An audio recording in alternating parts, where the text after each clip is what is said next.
श्री गणेशाय नमः। ओम नमो भगवते वासुदेवाय। पुरुषोत्तम मास अधिक मास महात्म्य 8वां अध्याय।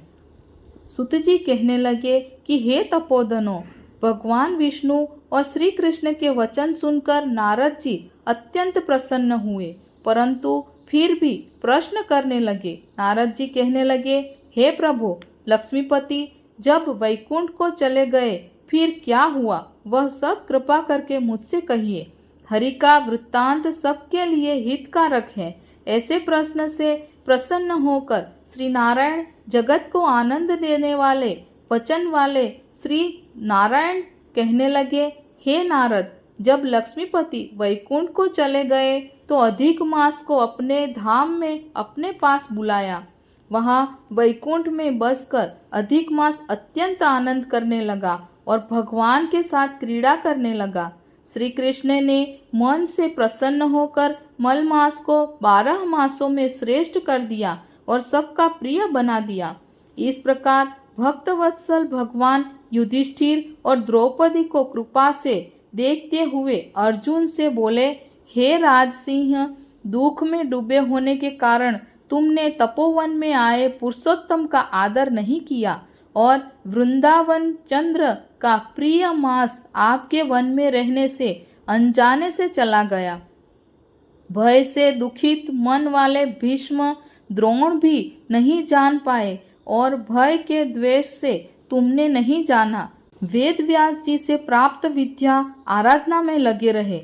भयंकर युद्धशाली अर्जुन इंद्रप्रस्थ गए और उसके दुख से दुखित आप लोगों ने नहीं जाना। अतः अब क्या करना चाहिए? मनुष्य को प्रारब्ध भोग अवश्य भोगना पड़ता है। मनुष्य प्रारंभ से ही सुख, दुख, भय और आनंद को प्राप्त होता है। अतः सदा भाग्य पर ही भरोसा रखो। हे महाराज, अब आपके दुख का दूसरा कारण कहता हूँ। इतिहास पूर्वक इस कथा को अच्छी तरह से श्रवण करो। कृष्ण कहने लगे, यह द्रौपदी पूर्व जन्म में महाभाग्यशाली ब्राह्मण की पुत्री थी। कुछ काल व्यतीत होने पर 12 वर्ष की हो गई। अपने पिता की यह एक ही पुत्री थी और बड़ी चतुर, गुणवती और सुंदरी होने के कारण यह पिता को अत्यंत प्रिय थी। यह पड़ोसन सखियों का सुख देखकर पुत्र पौत्र की इच्छा करने लगी और विचारने लगी कि ऐसे मेरे भी अच्छे गुण और भाग्य वाले भर्ता और सुख देने वाले श्रेष्ठ पुत्र किस तरह उत्पन्न हो। परंतु प्रारब्ध ने तो पहले ही नाश कर दिया। क्या करूं? क्या किसी मुनि के पास जाऊं या किसी तीर्थ में जाकर वहां पर रहूं? मेरा भाग्य कैसे सो गया है कि कोई भर्ता मेरी इच्छा नहीं करता है।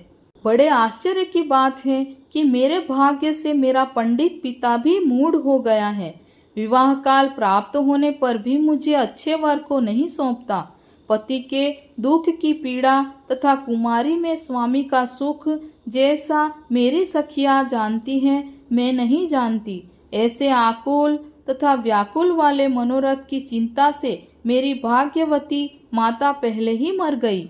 शोक और मोह की तरंगों से पीड़ित कन्या का पिता यह मेधावी ऋषिराज भी पृथ्वी में विचरने लगा, पर कन्यादान के निमित्त जोड़ी का वर ढूंढने पर नहीं मिलने से अपने मनोरथ में निराश हो गया। पुत्री के और उसके अपने दुर्भाग्य से उसको दारुण तीव्र जर हो गया। तब वह ऋषिराज सब शरीर से अतिशूल होने के कारण व्याकुल हो गया और श्वास पर श्वास से युक्त होकर लौटता गिरता घर आकर पृथ्वी पर गिर पड़ा। जैसे मदिरापान करने से मूर्छा को प्राप्त हो जाता है, और अपनी पुत्री का स्मरण किया। जब तक पुत्री भय से व्याकुल होकर अपने पिता के पास आई, तब तक वह मरने के सदृश हो गया। दैव योग से अकस्मात कांपता हुआ और कन्यादान के प्रसंग से उठे हुए महोत्सव से रहित वौर पूर्व काल के लिए गृहस्थी धर्मों से रहित होकर संसार की वासना को छोड़कर हरि में मन लगाता वह मेधावी ऋषिराज श्री हरि पुरुषोत्तम को स्मरण करने लगा। हे श्री कृष्ण, हे गोविंद, हे हरे, हे मुरारे, ये राधे, हे दामोदर, हे दीनानाथ, हे ऋषिकेश्वर, आपको नमस्कार करता हूँ। आप मेरी इस संसार रूपी समुद्र से रक्षा करिए। इस प्रकार मुनि के वचन सुनकर बहुत जल्दी भगवान के पार्षद मरे हुए मुनि के जीवात्मा को लेकर भगवान के वैकुंठ धाम को चले गए और वह पुत्री पिता का मरण सुनकर हाय हाय कर रोती और पिता के देह को गोदी में लेकर विलाप करने लगी। अत्यंत दुखित होकर दारुण विलाप करती हुई मानो उसका पिता जीवित हो, अत्यंत व्याकुल होकर कहने लगी, हाय पिता, मुझको किसके सहारे छोड़कर विष्णु लोक में चले गए। हे तात, अब मैं बिना पिता के किसके पास रहूंगी। न मेरे भाई हैं, न कोई कुटुंबी। मेरी तपस्विनी माता भी नहीं है जो मेरे भोजन तथा वस्त्रों की चिंता करती। अब इस दशा में मैं भी मर जाऊंगी। जीने से अब क्या काम है।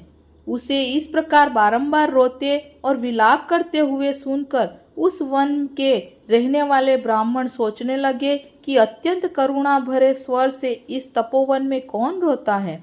फिर तपस्वी मेधावी ऋषि की पुत्री का रोना निश्चय करके वहां पहुँचे और वहां पुत्री की गोद में मरे हुए मुनि को देखकर वन में रहने वाले मुनि ऋषि भी रोने लगे और पुत्री की गोद से मेधावी ऋषि की लाश को लेकर स्मशान घाट में ले जाकर अंत्येष्टि विधि से चारों तरफ काष्ठ लगाकर जला दिया और कन्या को समझाकर सब अपने अपने घरों को चले गए और कन्या ने धैर्य धारण कर यथाशक्ति खर्च करके अपने पिता की और्ध्वदेहिक क्रिया की।